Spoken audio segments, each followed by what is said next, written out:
Hello, everybody. Welcome to the Straight Out BS podcast. Thank you guys for all of your continued support.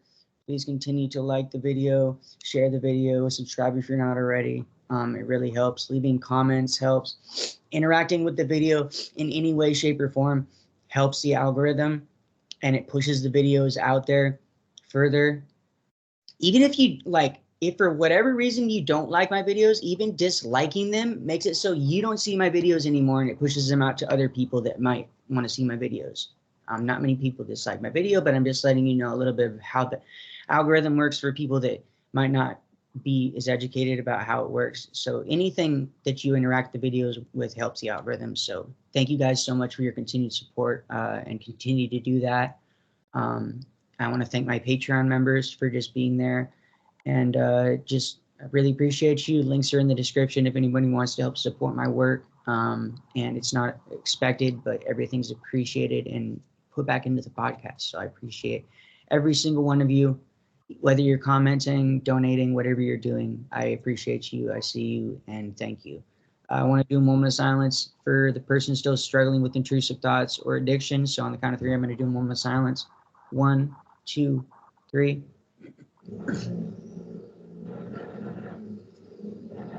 Thank you for that. And without further ado, I want to go ahead and introduce my guest for the day. Go ahead and introduce yourself and where you went and what years. Sure. My name is Nikki Drake, and I was at Cross Creek Manor from May of 2002 until December of 2003. And while I was in the program, I had to go by the name Nicole, which is the name on my birth certificate, but I'm Nikki. Okay. This guy's just gonna keep on doing this, so we're just gonna have to deal with it. So walk us through your childhood and what led up to you being sent there. Sure. So my parents divorced when I was pretty young. I have one little brother that's like 4 years younger than me. And my parents had a really hard time getting along even after the divorce. Everything was pretty contentious. And they were both like pretty prone to oversharing about any issues that they were having, between each other, with us kids, and especially with me since I was older. My mom got remarried not too long after she divorced my dad, and my stepdad sexually abused me for about 2 years, from when I was like 12 until I was 14, before I finally said something to my mom. And my brother and I had mostly been living with my mom and then doing like standard visitation with my dad, like every other weekend kind of thing, my whole childhood. But when all of that came out, my parents decided that it would be better for my brother and I to move in with my dad. And so we tried that for a while. So I don't think that my dad was really like prepared to be a full-time parent. And then like my mom got back with my stepdad after everything came out. And so everything was just kind of like a mess. And I suffered from depression, and my parents like put me in therapy and counseling and that sort of thing.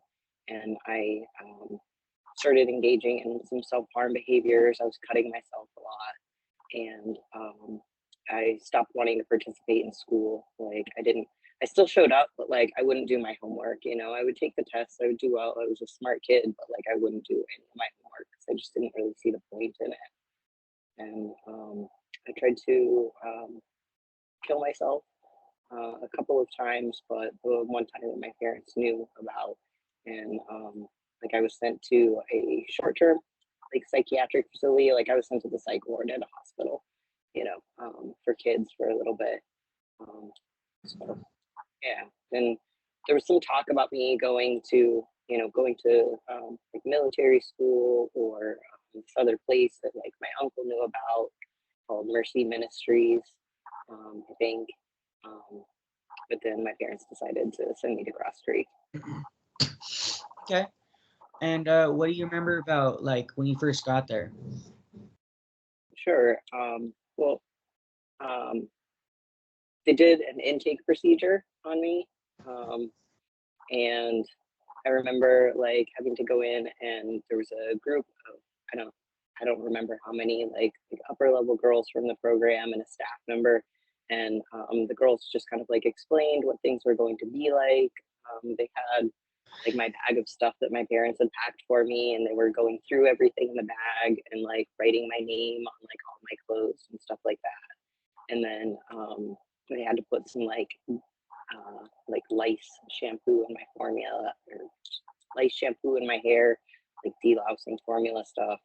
And then I had to do a strip search with the staff.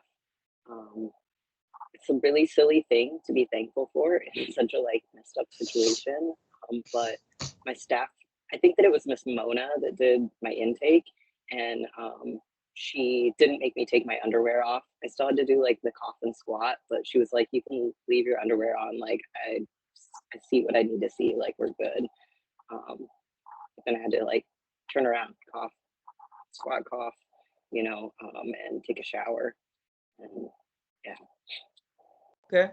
Do you remember them giving you any physical rule manual or anything like that, or do you just remember them buddying you up with somebody? I know that I had a Hope buddy for the first like 2 weeks that I was there. I don't remember if they gave us like I think that they did give us like a piece of paper that had like all the rules on it, and then at the end of the 2 weeks we were supposed to do a Hope buddy test where they basically just like quiz us on like some of the rules and consequences and stuff like that, and we had to like pass that in order to get off of get out of our Hope buddy shirt and be in a regular button down. Okay. And if you had to estimate, how many girls were there when you got there and how many girls were there when you left? It doesn't have to be an approximate, just an estimate. Yeah, I think it was relatively stable from the time that I was there. And if I had to guess, it was probably between like maybe like 150 or 200 girls. And I have no idea how many were on the guy's side. Okay. Okay. And it was pretty stable throughout the whole time you were there, you said? Yeah, I think so. Like, I don't remember them dissolving any groups or like forming new groups while I was there, which I know that they have done. Okay. And what family were you in? I was in E group, and our therapist was Miss Sandra. Okay. Dude, this guy is just driving me insane. Like I said 3:30, and then he's doing it harder now. But if we have to, I'm just gonna like redo the beginning, like Sure. end of this or something. I don't know. Yeah, absolutely. We'll figure it out. So exactly. I'm just letting you know that I'm not gonna let you look stupid. You know what I mean? No, it's just apartment construction. Yeah. I appreciate the disclaimer though. Yeah. Okay. And so when you go out there, how long after that did you get put into your first seminar? I think that I was there a couple of months. I want to say that they had a discovery seminar, maybe like a month or so I'd gotten there, and they thought it was just like too early for me to go there. But I think that it wasn't too long after that I went to my first discovery. Okay. Yeah. So thankfully not too much of a delay. What was your experience of the seminars, and were they hard for you to get through or whatever? The seminars were pretty bizarre. Yeah, they had a group of, well, the guys and the girls weren't allowed to like really interact, but they would have a group of both like guys and girls come in and do the seminars there. I think I passed discovery like the first time, and then I think that I chose out of focus the first time, and I had to come back a second time and do it. It was just, I remember being like really scared all the time, like they're gonna find some reason to like fail me, like for me to choose out, like I gotta get with this, or else like I'm gonna be in this place forever, because I think that the seminars only came like every other month. So if you chose out, that was like automatically adding at least two more months to like your program stay. And I remember especially at the beginning, I was really like, I'm gonna do this in a year. They said I can do this in a year. I'm gonna do this in a year and get out. Okay. And how long after you got there did it take for things to fully sink in and for you to realize like where the fuck am I? Oh, it was pretty much immediate. like I think like even I got escorted to the program. So Okay, I forgot to like ask you about that. Can you walk us through yeah, that? sure. I remember like the day before, the day before it happened, like my family was being super duper duper nice to me, and I was like, and something in the back of my head was like, is there something going on, or are they just being nice because like we've been talking about going to this other place and they want to get some good memories in before I go or whatever. But my parents brought me to the movies like super late, and I remember it was like a weeknight, and I was like, man, this is really weird. My strict parents like brought me to the movie theater. It's really late at night. Um, and then they like gave me my sleeping meds super late because we were home super late, you know, and I had problems with insomnia. And then I was woken up at like, I don't know, 2 or 3 o'clock in the morning by this couple that was like, hey, you're coming with us and we can do this the easy way or the hard way, you know, but like get your stuff going. And I remember like, man, I have to go to the bathroom, but they wouldn't let me like use the bathroom without the like door staying open. And I'd gone to bed in my pajamas and I wasn't wearing a bra and I didn't want to get undressed in front of these people. So I remember like just pulling on a sweater over the t-shirt that I was wearing. And like I wasn't being combative or anything like that, but they decided to handcuff me to the female escort that I was with. Like instead of just handcuffing me, they handcuffed me to like this strange lady. And Interesting. then yeah, and then my parents, like we walked out of my bedroom and my parents were all like standing, well, my dad and my stepmom were standing in the kitchen. They didn't like talk to me or interact with me or anything like that. I just remember like looking over and seeing them. And then they brought me out to this like rental car and we drove probably like 2.5 or 3 hours down to the closest airport in St. Louis. And I was in handcuffs in the back seat with this lady next to me. And then we got to the airport. Um, and I remember them asking, like, hey, is there anything that you want to eat? Like, while we're here at the airport, are you hungry? And I was like, dude, I would like love a Krispy Kreme donut right now. Krispy Kreme wasn't open yet. And I remember being like disappointed. And they were like, yeah, is there anything else you want? Because like you want something. And I was like, no, dude, if I can't have Krispy Kreme, like, screw it, whatever, life will go on. But I remember like going through security and I thought it was the weirdest thing because it was like post 9/11, but still relatively fresh because it was like 2002. And I was in handcuffs and you go, you know, you're supposed to go through the metal detector. And I remember thinking like this, like, we're going through like TSA and I'm a child in handcuffed to this like adult and the escorts just being like, I don't know, we're taking this kid to like a special place. They're in handcuffs. They're, you know, bad kid, whatever. Like, can you do something else? And they just did like the metal detector wand on us and just like let us through. And that's just like so mind boggling to me in retrospect. Like, I've never seen something like that in an airport. Um, I have no idea. Like, these people were just like, yeah, whatever, this is fine. Everything's totally fine, you know. And we flew into Vegas and I was in handcuffs like the whole plane. And I remember the lady like was like, I don't want you to be embarrassed or whatever. So we're just gonna like drape a sweater over the handcuffs that are like attaching our arms together. And I'm just thinking like the whole time, like this is so freaking weird. How is this gonna hide anything? Like what on earth is going on?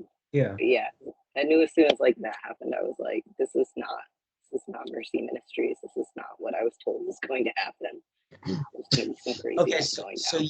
you pretty much had the realization before you even got to the program. Yeah, I was just like, there's some like messed up stuff happening, and yeah, I was really upset. I think I got there on a weekend, and I like wrote my dad a letter. It was really like super harsh. It's just like, um, and the like staff members would read our mail, and they were like, I don't think you want to send this. And I was like, yeah, no, I want to send this. Okay. And how long were you there? I was there for like 20 months.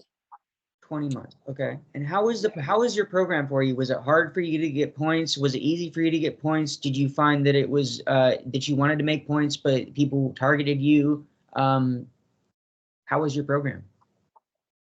Um, Other than being really long, I remember it was just like I don't think I experienced a ton of like opposition from my group members or anything like that. And I don't think that I got like targeted by any particular staff for like a period of time. Like there was definitely staff that were tougher than others, you know, like especially like I remember it would always be a big stress thing in the mornings before we would leave our rooms. We would have to clean them and like clean the bathroom, but all we had were these like, you know, spray bottles filled with cleaner that was like so watered down. It was basically water, right? And like paper towels, but there were only so many paper towels that we could use. And we had to like literally, if like a single piece of dust or hair was found anywhere, that was automatically like a consequence. And it was just like, okay, this is going to give me enough demerits that it's going to get rid of like all of the merits that I can earn in a day, you know? And that's just like before we leave our rooms in the morning. Yeah. What level did you get to when you were there? I got to level 5 and my parents pulled me from the program. Actually, I didn't graduate. They like ran out of money. Okay. How many seminars did you end up making it through before you left? I went to Discovery. I went to Focus 2 times. I don't from was there like one after that, and then there was like Keys that would like rotate through a few. So it's been called different names. I've heard accountability. Yes. I've heard mine was called principles personally. But it's been called accountability. It's the one that's usually, if it's the same one I'm thinking of, the one that's extremely reliant on the homework and you have to do it literally to a T. And if you mess up anything, you get chosen out. Like I literally got chosen out of that like 2 or 3 times, I think. And it's the only seminar I ever chose out of. And it's I think there was like weekly like writing assignments and stuff that we had to do like between seminars or something like that. It went on for a considerable so I did that. I did PC1 with my dad and stepmom, and then I ended up doing it a second time with my mom separately. And then I did PC2 with my dad and stepmom and a few Keys seminars. I'm not sure how many. Okay. Did you staff any seminars? No, I didn't staff any. Okay. Did they have you as junior staff or anything like that? Because you got to level 5, so you probably were junior staff, right? I don't know if they had like a junior staff program. I know that there was a difference between people who stayed at the Manor, like the lower levels, and then we had North Campus also for the upper levels. But sometimes when North Campus, like the beds were full, they would keep some of the upper levels at the Manor, and they would call them transporters. And so they would still sleep at the Manor, but they would transport over to North Campus during the daytime. So that's what I actually ended up doing. Okay. Yeah. And what did you think of the food there? Was it disgusting? Was it bearable? Was it okay? I'm gonna close my window because now I have an ice cream truck outside my ice cream truck.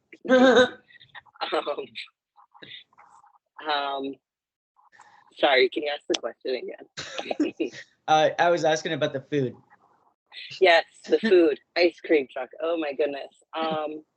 It was a mixed bag. It was either like tolerable or like absolutely horrible. There were some days that we looked forward to. Breakfasts were on like a regular schedule. And I remember some mornings we would have like hot cereal, and I'm kind of a fiend for like hot cereal, whether it's like oatmeal or like malto meal, or sometimes they would do like chocolate malto meal. So I loved like that, and like everybody loved like bagel and yogurt day. But like we ate chicken so often, and like everything was cooked in like ovens. So if they did like chicken wings or something like that, it would be like on the sheet pan, and they would come out and they would be hanging out for a while, and so everything would be soggy. Or if they did like French fries, they were like baked French fries, but they'd been hanging out in steamy trays for a while, so it was like soggy and disgusting. So actually, like I didn't eat any chicken for like 6 months after I came home. And then I really, as an adult, like rarely can tolerate eating chicken anymore.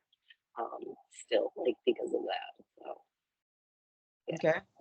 And were you on prescription medications at all before you went into the program? Yeah, I was on like an antidepressant and like an anti-anxiety medication, and then sleeping medication before I went to the program, and then they kept me on those. Although later in my program, I remember like not wanting to be on the sleeping meds anymore because they were causing a lot of issues. Like they would give them to me, and then I would just be a zombie until like noon, and it became a problem. Like the staff would be like, "Why are you like so tired? Like we're at lunch. Like this is, you know." So I remember they actually let me get off of my sleeping medication while I was there, and thinking like, wow, it's actually kind of surprising. Like they usually have everybody basically like doped to the gills, right? If they're not on something, they're going to put them on something that turns them into a compliant zombie. And I must have been very zombie-like because they were like, this one can be less of a zombie. We'll actually allow it to stop taking this like tranquilizer, basically. Okay. What was the hardest part for you about being there, and how did you deal with it? There were like a couple of things. I remember feeling really like isolated from my family, and really like disconnected. I miss my family a lot. I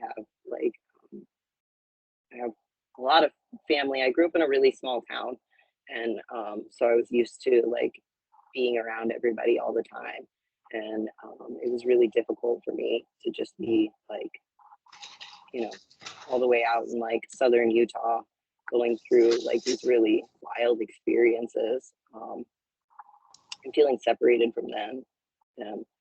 And then something that happened to me while I was in the program, I was sexually assaulted by the I think he was like a nurse practitioner, not a nurse practitioner, but a physician's assistant that they brought in to act as like the gynecologist for the kids at school.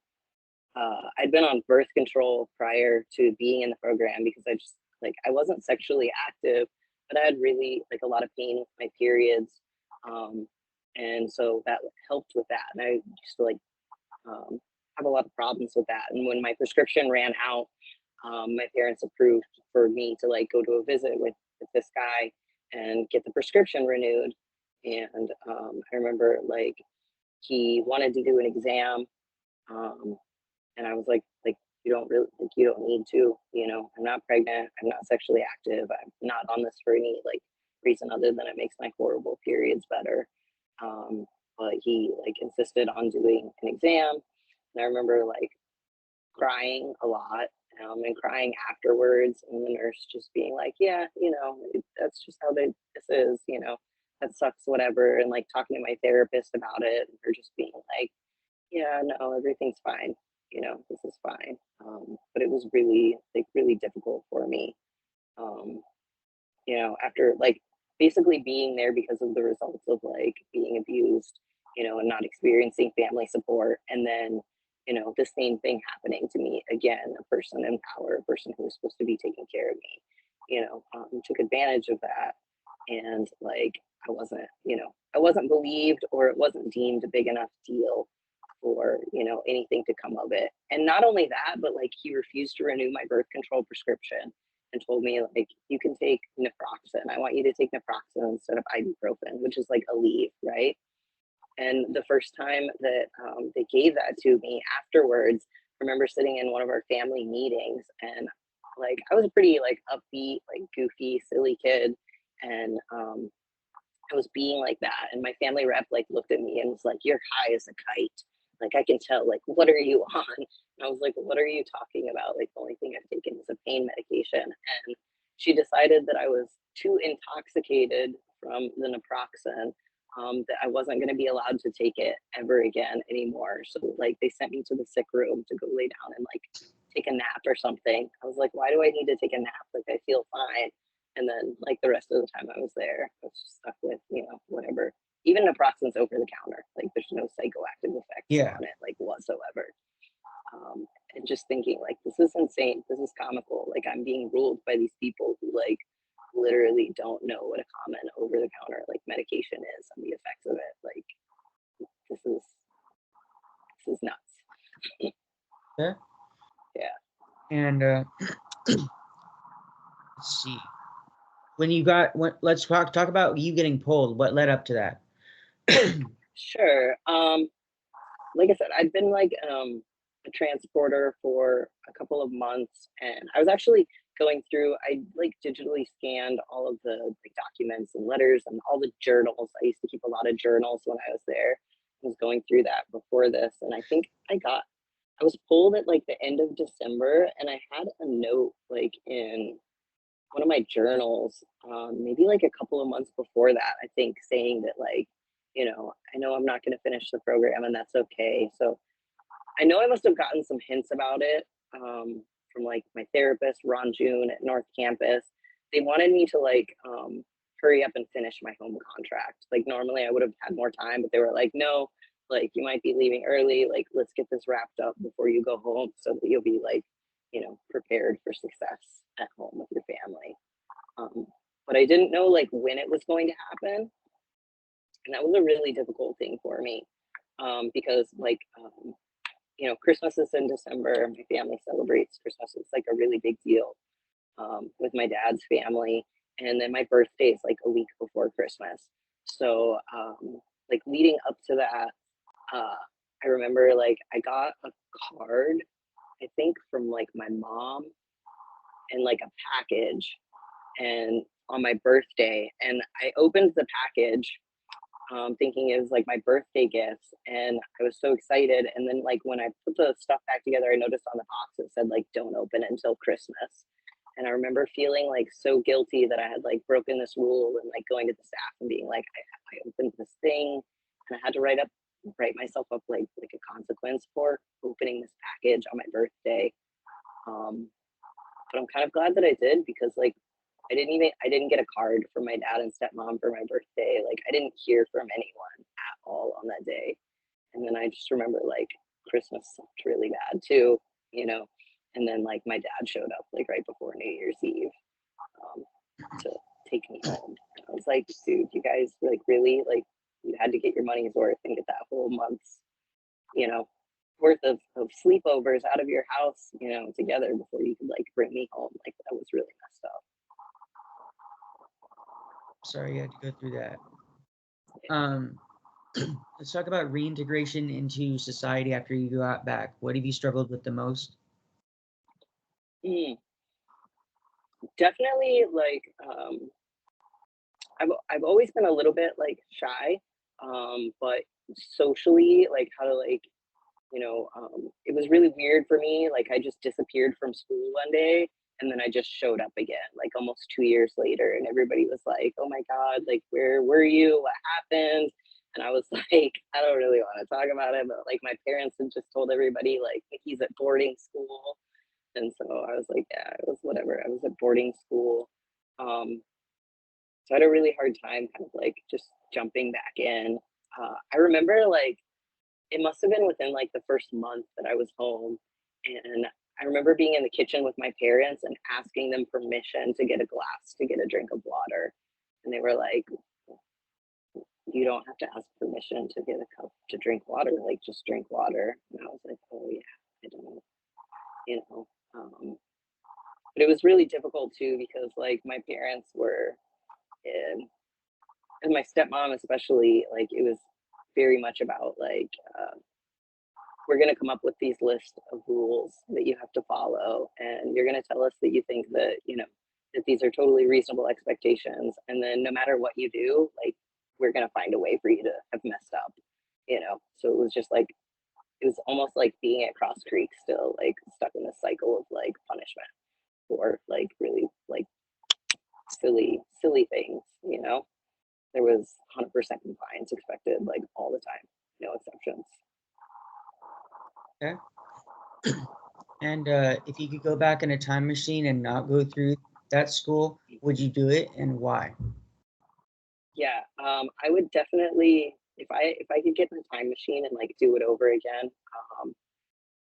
I'm not sure that I could have controlled what my parents like weren't going to do. My stepmom was pretty adamant that she didn't want to be like raising my brother and I.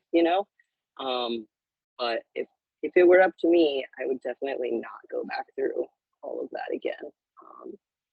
While I got some, I learned a lot of things about myself and about life, like in there, the trauma and the impact lasting impact that it's had on me is completely, totally, and entirely not worth it. It definitely didn't save my life like they told my parents it was going to, you know? Okay. Did they set you up with a life contract before you left? We had like a home contract. Yeah. How long Yeah. did that last? You know, when I was reading my notes and stuff like that, like, I don't think, like, there were parts of it that my parents would try to like enforce and stuff like that, or like, I was definitely in like, I'm gonna be a good kid mode for a little while. Um, so like really conservative dress and stuff like that. And like I wasn't allowed to hang out with people, you know, most of the people that I had hung out with like before I left. Um, but like I was supposed to live with my dad and stepmom for like 6 months, and then my dad owns like rental properties, and I was supposed to be able to stay in like one of his rental properties after that 6 months was up. And instead, they ended up just like kicking me out and having me move in with my mom. Wow. Yeah. Okay. Let's see. Where are you with your parents? And like, have you told your parents how this place affected you? Have they watched the program? Are you trying to get them to watch it? Have you watched it? Where are you with your parents? Do you think you could ever forgive them? I've forgiven my parents, but I'll never forget what they did to me. So where are you with your parents? Yeah. So my mom actually passed away really suddenly. Sorry to hear that. A little, it's been less than 2 years, maybe like a year and a half now.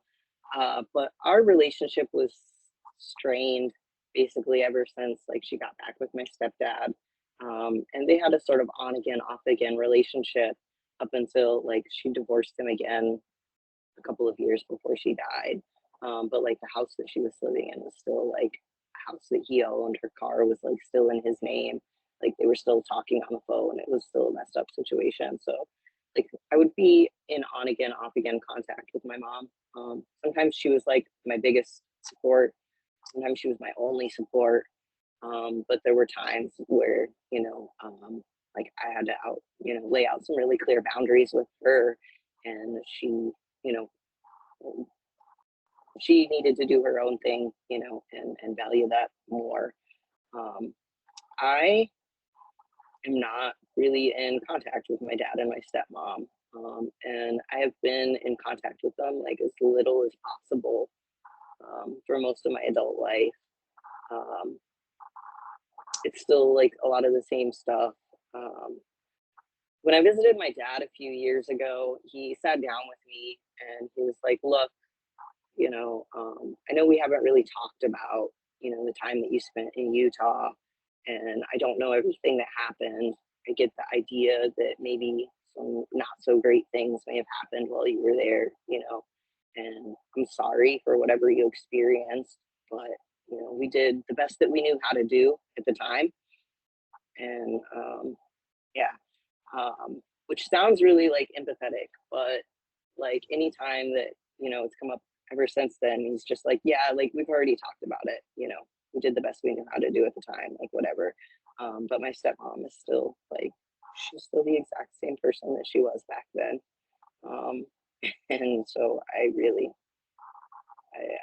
I don't have a relationship with my dad because my dad's still in a relationship with her, and she's done a lot of like not good things to me that have had an effect on my adult life, that have definitely warranted, her being cut out of my life, and my dad by virtue of that also. So I'm pretty cut off from like most of my family. When the documentary came out on Netflix, um, I watched that. I sat down and watched all of the episodes in one day, and I basically just sat and like cried through like the whole thing. I knew that I was going to be really triggering, and I knew it was going to happen, but I was like, I need to watch this. And I feel like they got the experience down pretty spot on. It was really similar to like the setup at Cross Creek, and then when they visited Cross Creek in the later part of the documentary, that was really like interesting. I think if anything, they mellowed it out a little bit. Um, probably for liability reasons or whatever. Maybe it was a little bit more mellow there. I texted my dad and was like, hey, Dad, you know, if you want to know where your money went to, like, there's this documentary on Netflix. Check it out. But he hadn't replied to it. I have no idea if he watched it or not. Yeah. I've gotten a few messages from people since then that have been like, dude, like, you know, was this where you were at, or is this like where you were at, or whatever? And if so, like, wow, that was really, really wild and messed up. And like, I'm so sorry. And, you know, if you want to talk about it, I'm here for you. Which I appreciate everyone, you know, who's reached out. It's been pretty great. Okay. Do you remember your I am or your purpose statement? Yeah. So my I am statement is I'm an energetic, free, and powerful young woman. I actually still use it sometimes today, except I say that I'm, you know, an energetic, free, and powerful person because I'm trans, and so that was a really big thing in my program too. I think they kind of caught on to it even more than like I had caught on to it at the time, and there was definitely a lot of focus from like my therapist, my parents, and even in like the seminars that I needed to be more feminine. You know, I needed to dress more ladylike. When I was an upper level, I remember my parents sending me makeup, and like our family rep being like, you know, we're really, you know, kind of concerned because you're not really showing an interest. And like, we had like line dancing and choir classes where we would get together with the guys, and it would be like, you know, male, female together doing one class together. And, you know, normally the girls would like go crazy putting on a bunch of makeup and wanting to make sure they're wearing their nicest shirt and like look good. And they were like, you don't really seem to be like as interested in that. And like, so like literally like you need to put this makeup on, you know, or like, you know, it was in part of my like home contract was basically that I would dress more feminine. Not just like they had a big hang up about being like in your image, you know, or whatever, like dressing and acting the way you were before that you went to the program. But for me, it was like a lot more focused on like not just in your image, but like you need to be more ladylike. Yeah. Okay. So they were definitely trying to like push you to do something that you weren't trying to do. Yeah, they were like, okay, something's here, you know, and Nikki's not conforming with like what we think the ideal like young woman should, and you know, we're gonna make sure that Nikki does the things that they're supposed to be doing to look the way that they're supposed to look. You know? Okay. And what do you think would have helped you instead of being sent away? What do you think you needed? I think that I needed supportive parents, or like parents who could get over like their personal vendettas against each other and act consistently and act supportive. Like, you know, my dad wasn't as interested in like, you know, he didn't really have like the emotional capacity to be able to sit and like talk with me about things that had gone on. Like he could, like we talked and stuff like that, but it would be mostly like him lecturing me or like trying to impart like lessons on to me or something like that. But like anytime that I like hurt myself or something like that, it was always like, what's wrong with you? What's wrong with you? What's wrong with you? You know, or like you're just like your mom, or you know, they would always like say like your mom's, you know, your mom's bipolar, so you must be like crazy too, you know. Yeah, it was, yeah. And then like, you know, my mom getting back with my stepdad was obviously just like a huge betrayal of trust and all kinds of, that was way more crap. Like I I can't even, you know, I can imagine navigating it as an adult in that like I know if I had like a friend who chose to do something like that, I would be like completely cut off from them and like extremely concerned. Um, but as a child, like you don't really have a say in it, you know? You're just kind of like along for the ride with whatever the adults in your life decide is gonna happen. And you just get to deal with it. Yeah. So and definitely, you know, continue continuing counseling, maybe exploring some different therapists. I think we were a little bit limited, like in the area that we were, like you just got the therapist that you got, and that was that. But I don't think that I had really had like a very strong like rapport with my old lady therapist. Okay. And is it your belief that the remaining schools should or even could be fully regulated, or is it your belief that they should all just be shut down? I think that the lack of oversight and just the power structures that are created within these like lockdown facilities are there's too much potential for there to be abuse of power and abuse. I don't think that they should be a thing. Um, and I think that there's a lot more that can, be done rather than just like sending your problem away, which is I think what like a lot of these facilities are used for. Parents don't know what to do with their kids, or like kids are in the system and they literally just need to like get rid of them, put them somewhere, whatever. And so they do. Okay. And is there anything else you want people to know about your story, or anything that you might tell a parent thinking about sending their kid to a place like this? Well, thankfully it's 2024, and so we have a pretty robust internet system now. And while there is like search engine optimization, there is still a lot more information out there available to parents who are considering, sending their kid to a facility like this. And I think that a lot of the times the problems that these kids are having come they come from within the family. They come from within the behaviors, learned behaviors from the parents. And a lot of these parents really needed to do, some soul searching, um, and change a lot of their behaviors and their relationship with their kids. Rather, kids need like supportive, loving parents, and not just like angry parents who are mad because like their kids won't comply. Definitely. Well, thank you so much for coming on the show. And if you ever want to do a part 2, or if things come up, just let me know and we'll make that happen. And thank you so much for watching up to this point in the video. If you've watched this so far, please like the video, subscribe, and comment. It really helps the algorithm. And we will catch you guys in the next one. Bye. Thank you. Bye.